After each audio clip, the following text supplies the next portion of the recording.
There's no doubt about it. If you're in the self-storage business, at some point you're going to ask yourself the question, should I renovate my facility?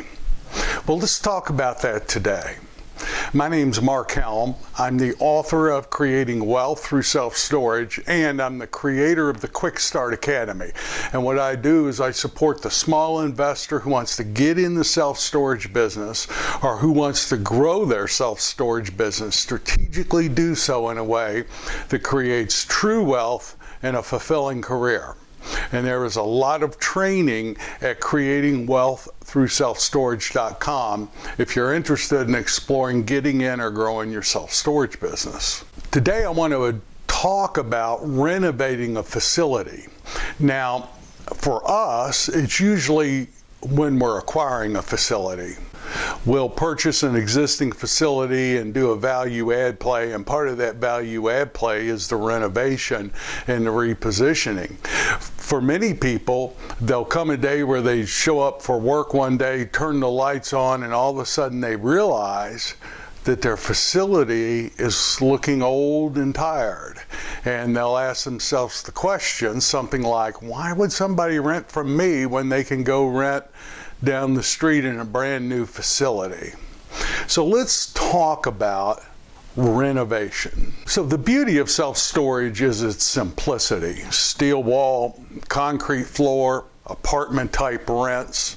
Theoretically, you could buy or build a self-storage facility, never renovate it, let the project just deteriorate slowly, and reduce your rents over time, because there's always someone at a certain price will rent from you no matter what the condition of your property, till you get to the point where natural depreciation takes its toll.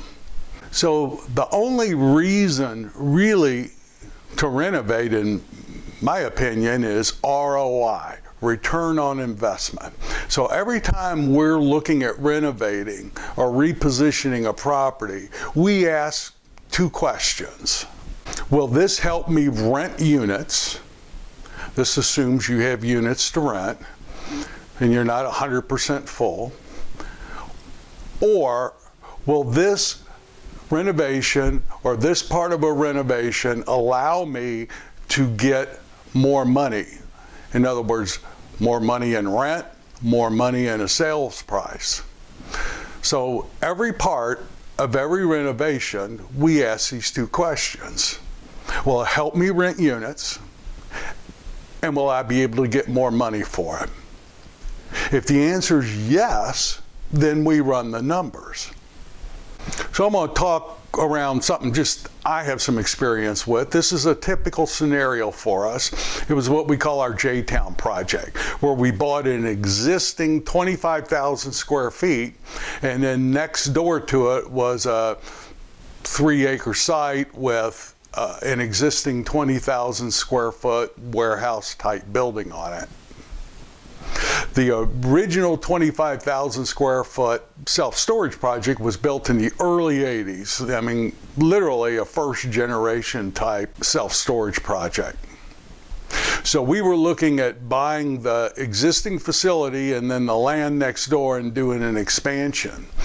We were going to turn that 20,000 square foot warehouse type building into climate control, and we were going to be able to add another 12,000 square feet of non-climate control on the remainder of that site. There would be a very sharp contrast between brand new buildings, black wrought iron fencing, landscaping, and the older project. In the older project, a 10 by 10, for example, was getting $75, and we could see with a new or rehab product, we could get $90.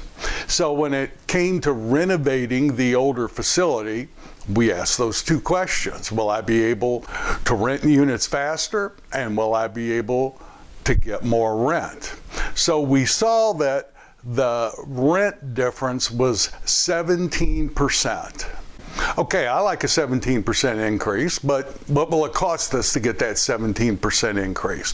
So what we did is we priced out the cost of replacing those old brown, ugly, first generation doors with new doors that match what's going on in the new section, and basically painting the old metal and block buildings to match what was going on in the new section.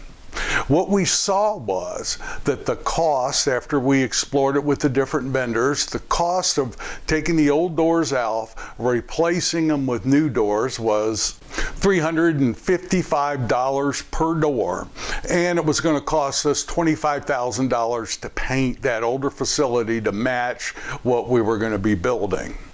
We added a little contingency and just assumed it was going to cost $100,000. Then we ran the numbers. $2,575 more dollars per month, or $30,906 yearly. At a 7 cap, that $30,906 adds $442,857 worth of value. So in other words, if we spent that $100,000, it would take us slightly over 3 years to recoup the cost of it with the increased rent, and it would add $440,000 to $450,000 more dollars of value to the overall project. Not a bad ROI. We decided to do it, and that's exactly what we did.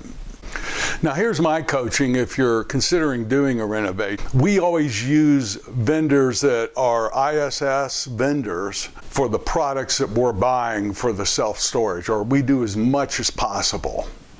The doors, for example, came from a very big door manufacturer. You see them at every ISS convention, big display. And the reason is because they specialize in the industry. And yes, sometimes we get local people to install stuff. Sometimes we use our own crew for installation. Sometimes we'll use a local electrician, we will use a local plumber, but as much as possible, we try to use approved vendors with the ISS. We particularly pay attention to doors. In a storage unit, the door is the only movable part. So we put a lot of energy and resources on doors. When someone moves out, there's always door maintenance that goes on. And when a new person comes in, the door is like the box on the Apple iPhone. You know how much energy and resources Apple puts into the box and the experience of opening the box and pulling your iPhone out? Well, in the self-storage business, the customer opening the door is literally like the box on an iPhone. So we want that door to open smoothly. We want the back of the door clean. We want the unit cleaned. So we put a lot of our attention on the doors. Now in a rehab, very often we're pricing out door replacement versus rehabbing the doors, like there's clear coatings you can put on the doors that will bring back the luster, or painting the doors, or price of replacing the doors, depending on the condition. Again, we will run the ROI on all of those different options.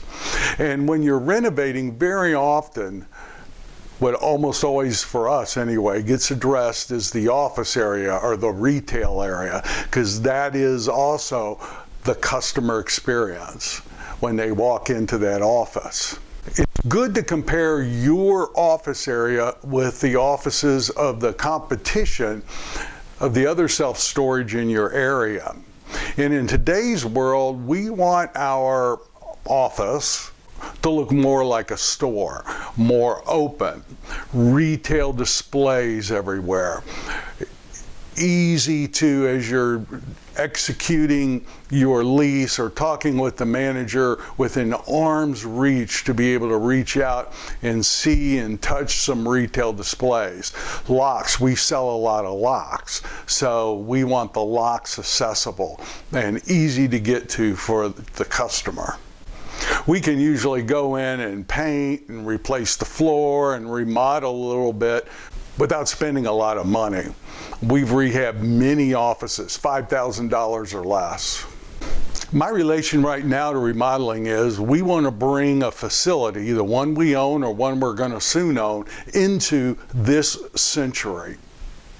So we're going to be looking at pricing out and getting the ROI on the amenities and the features that would bring that facility into the modern age. So today, for example, if we were redoing the J-Town unit, we would price out and get the ROI on using the newer doors where you hold your phone up. There's no latch on it. Everything's done electronically. We would run the numbers to get the return on investment for that new type door compared to a more traditional door.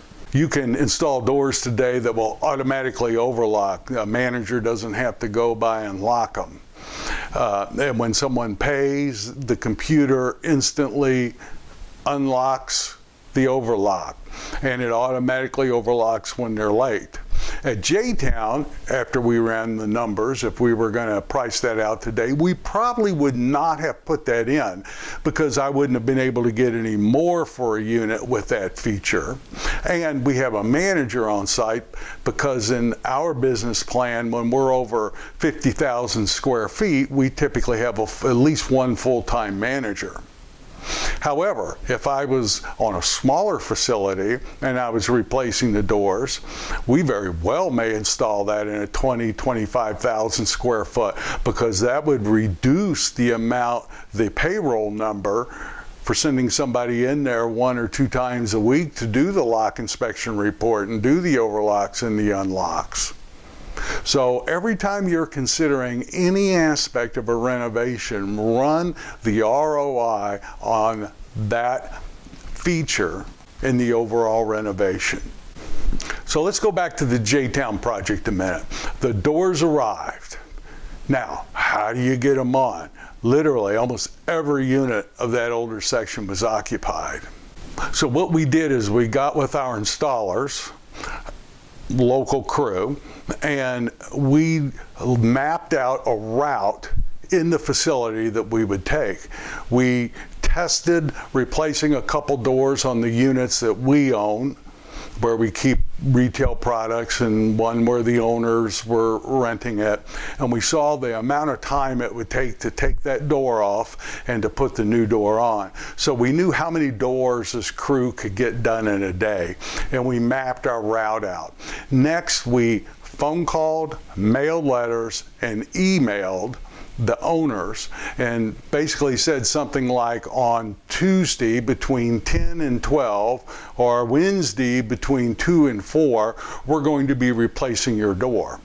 What you can do is be there, take the lock off, watch us do it, or you can come in early, give us your key, and what we would do is we would video the unlocking their unit, taking the lock off. The door would go up and we would video how their unit looked. Then we would put the new door on it, video the unit, how it looked, showing that everything was still there, and we'd roll the new door down and put their lock on it. And we'd take the key back to the office and put it in their file waiting for them to return. For the customers that never responded to us, for whatever, there weren't many, but if a customer didn't respond, all we did was cut their lock, roll the door up, videoed their unit, put the new door on it, videoed their unit showing that everything was still the same, rolled the door down and put a new lock on it, and then the key was in our office when they came. We followed that process. We didn't have any issues with our customers. So we put the new doors on, we painted it. We were able to get the same prices on the older section that we were getting on the newer section. Few of the existing customers complained about the price going up because they saw the renovation that was happening. And if anyone does complain and wants to leave, we're happy to let them go, because we would love to replace a complaining customer with a new customer paying a higher amount. So if you're considering doing a renovation, every aspect of the renovation, run your ROI on it. It's not that complicated. go through the different aspects of the renovation, run the ROI, and then at the end of the day, you will be doing strategically the renovations that reposition that project in the marketplace and increase the value for you or the ownership of that self-storage facility. It's important today, more than ever, to stay relevant for the customer. Why? Well, because the customer has a lot of options out there to choose from. You want to stay relevant. Any dollar we spend, we ask the 2 questions, then we run the numbers to see what our returns are going to be on it. Then we make the decision. You do that, you will be very successful in this fantastic business of self-storage. So thank you very much. My name's Mark Helm. I'm the author of Creating Wealth Through Self-Storage, and I'm the creator of the Storage World Analyzer. That's the financial analysis tool we use to help run those ROIs. I look forward to being with you next week. I'll see you then.